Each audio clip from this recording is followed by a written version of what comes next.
৭৯ বছর বয়সী খালেদা জিয়া কেন বাংলাদেশের হাসপাতালে চিকিৎসা নিতে হচ্ছে, অথবা কেনই বা যেতে পারবে না উন্নত চিকিৎসার জন্য বিদেশ? চলুন একটু পিছিয়ে ফিরে যাক। এটাই প্রথমবার না খালেদা জিয়ার কারাজীবন। ১৯৮২ সালের ৩ জানুয়ারি রাজনীতিতে যোগ দেওয়ার পর তিনি মোট ৪ বার গ্রেপ্তার হন। এরশাদ বিরোধী আন্দোলনের সময় ১৯৮৩ সালের ২৮ নভেম্বর, ১৯৮৪ সালের ৩ মে, ১৯৮৭ সালের ১১ নভেম্বর তিনি গ্রেপ্তার হন। তবে তখন তাকে বেশি দিন কারাবন্দী থাকতে হয়নি। তত্ত্বাবধায়ক সরকারের আমলে ২০০৭ সালের ৩ সেপ্টেম্বরে দুর্নীতির মামলায় গ্রেপ্তার হয়ে জাতীয় সংসদ ভবন এলাকার স্থাপিত বিদেশ ছাপ জেলে ১ বছরেরও বেশি সময় অর্থাৎ ৩৭২ দিন কারাবন্দী ছিলেন। বর্তমানে তিনি এভারকেয়ার হাসপাতালে সিসিইউতে ভর্তি আছেন। তবুও কেন ৩ বারের সাবেক প্রধানমন্ত্রীকে দেশের মাটিতেই চিকিৎসা নিতে বাধ্য করা হলো? চলুন জেনে নেই তার বিরুদ্ধে কি কি অপরাধের মামলা আছে, যার কারণে দেশের গণ্ডি পার হতে পারছেন না। ২০১৮ সালের ৮ই ফেব্রুয়ারি দিনটির কথা হয়তো অনেকেরই মনে থাকবে।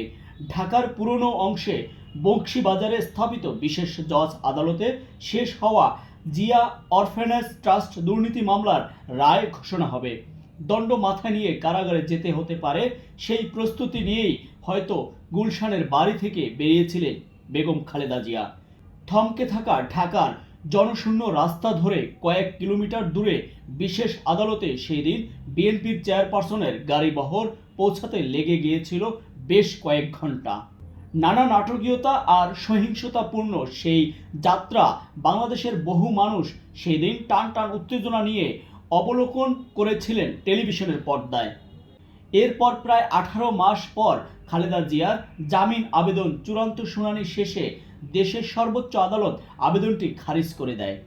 খালেদা জিয়ার আপিল আবেদনে খারিজ হলো যে মামলাটিকে ঘিরে, সেটি খালেদা জিয়ার নামে থাকা আরেকটি আলোচিত মামলা, জিয়া চ্যারিটেবল ট্রাস্ট নামের প্রতিষ্ঠানে আর্থিক দুর্নীতির অভিযোগ।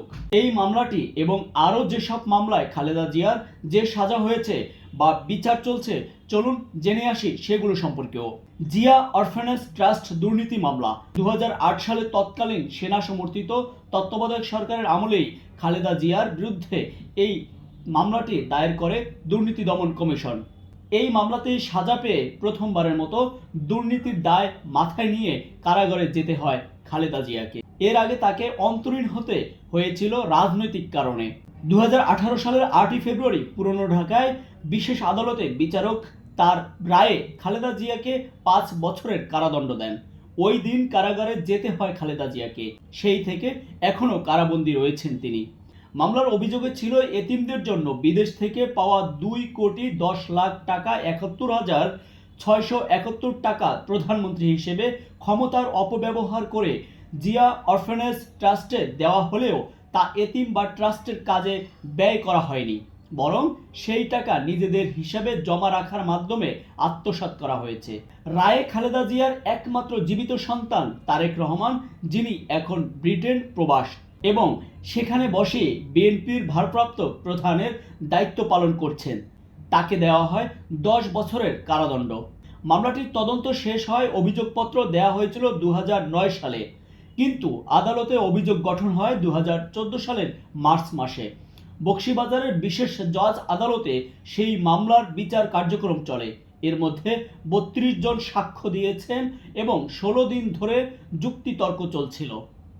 আদালতে হাজির না হওয়ায় কয়েকবার খালেদা জিয়ার বিরুদ্ধে গ্রেপ্তারি পরোয়ানাও জারি করা হয়েছিল। দ্বিতীয় মামলাটি জিয়া চ্যারিটেবল ট্রাস্ট দুর্নীতি মামলা। ২০১৮ সালে ২৯ অক্টোবর এই মামলাটি রায় ঘোষণা করা হয় বিশেষ আদালতে। সেখানে খালেদা জিয়াকে ৭ বছরের কারাদণ্ড এবং ১০ লাখ টাকা জরিমানা করা হয়। মূল অভিযোগ, প্রধানমন্ত্রী থাকার সময় মিসেস জিয়া তার ক্ষমতা অপব্যবহার করে এই ট্রাস্টের জন্য ৬,১৯,০০,০০০ টাকার তহবিল জোগাড় করেছিলেন।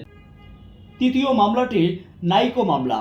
কানাডার জ্বালানি কোম্পানির নাইকোর সঙ্গে গ্যাস অনুসন্ধান ও উত্তোলনের চুক্তি করে রাষ্ট্রের প্রায় ১০,০০০ কোটি টাকা ক্ষতি করার এই মামলাটিও হয় ২০০৮ সালে সেনা সমর্থিত সরকারের সময়। মামলায় শেখ হাসিনাকে আসামি করা হয়েছিল, কারণ সেই চুক্তির প্রথম করা হয়েছিল ১৯৯৬ সালে, যখন তিনি প্রধানমন্ত্রী ছিলেন। পরে 2009 সালে ক্ষমতায় আসার পরে আদালত শেখ হাসিনাকে এই মামলা থেকে অব্যাহতি দেয়। তবে মামলাটি রয়ে যায় এবং আসামি হিসেবে থেকে যান খালেদা জিয়া। চতুর্থ মামলাটি গ্যাটকো মামলা। ঢাকার কমলাপুরে কন্টেনার টার্মিনাল নির্মাণের কাজ যথাযথ প্রক্রিয়া অনুসরণ না করে গ্যাটকো নামে একটি কোম্পানিকে দেওয়ার অভিযোগে এই মামলাটিও হয় 2007 সালের সেনা সমর্থিত সরকারের সময়। পঞ্চম মামলাটি বড় পুকুরিয়া কয়লা খনি মামলা। খালেদা জিয়ার বিরুদ্ধে 2008 সালে দায়ের করা এই মামলায় অভিযোগ ছিল চুক্তিবদ্ধ কোম্পানির শর্ত ভেঙে সরকারের চোখের সামনে অতিরিক্ত এলাকায় কয়লা খনন করে রাষ্ট্রের ক্ষতি করছে এবং খালেদা জিয়া রাষ্ট্রের স্বার্থ রক্ষায় ব্যর্থ হয়েছেন। দুর্নীতির এই 5টি মামলা ছাড়াও খালেদা জিয়ার বিরুদ্ধে আরও 31টি মামলা রয়েছে। এর মধ্যে 11টি মামলাই নাশকতা, সেই সাথে রয়েছে মানহানি এবং রাষ্ট্রদ্রোহের কিছু মামলা। 15ই আগস্টের তার জন্মদিনটিও ভুয়া, এই অভিযোগে একটি মামলা করা হয়েছে খালেদা জিয়ার বিরুদ্ধে।